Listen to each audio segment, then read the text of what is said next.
Hi, my name is Stephanie Anderson, and I am a foodie for Jesus. You guys, this has been hard.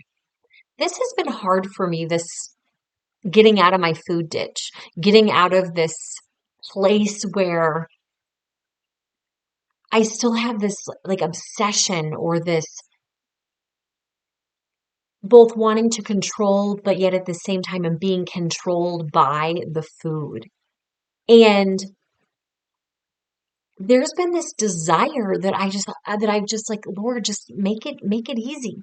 Like I want this easy button approach where just all of a sudden I'll have this like normal, healthy relationship with food, like I've had seasons of in the past. But I feel like there's a lesson in this, and I feel like there's part of this struggle in its simplest form is probably bad habits, right? Bad habits of going to the pantry and just grabbing whatever's handy when I'm having a busy work day and just need to eat something. And when I don't have something else planned that's easily accessible. So that's again where working on the habit, the behavior change around preparing the food, having it planned, having it be accessible so that I have an easy alternative that's simple. So there's the habit piece of it.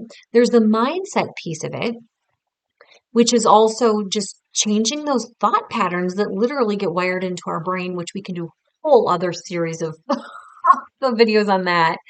There's the mindset piece of it that is absolutely part that need that anchoring to the Lord and need that mindset to be that we're taking our thoughts captive.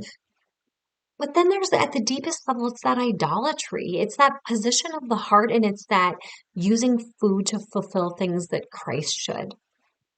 And as I really would desire, as I'm kind of white knuckling this right now, white knuckling the food decisions, white knuckling the meals, just to kind of really get through this and kind of fight it out a little bit, knowing that that fight isn't going to be perfect, but doing the best that I can in the moment. Um, and when it doesn't go as it should, that turning it over to the Lord and from the beginning, working on depending on the Lord. And that's really where in my white knuckling, I question myself, have I truly surrendered this to him, this struggle? And I just want like an answer. I want a solution. I just want it to be easy.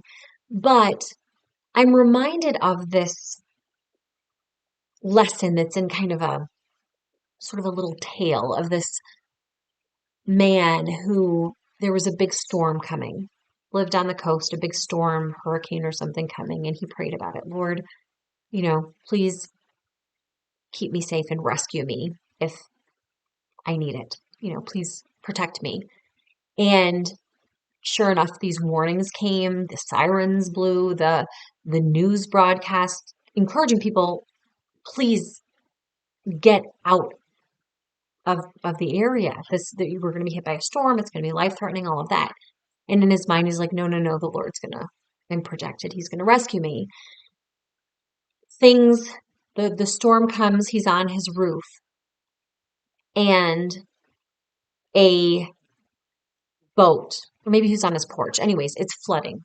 A boat comes by and is like, can we take you? And in his mind, he's like, no, no, no, the Lord's going to rescue me.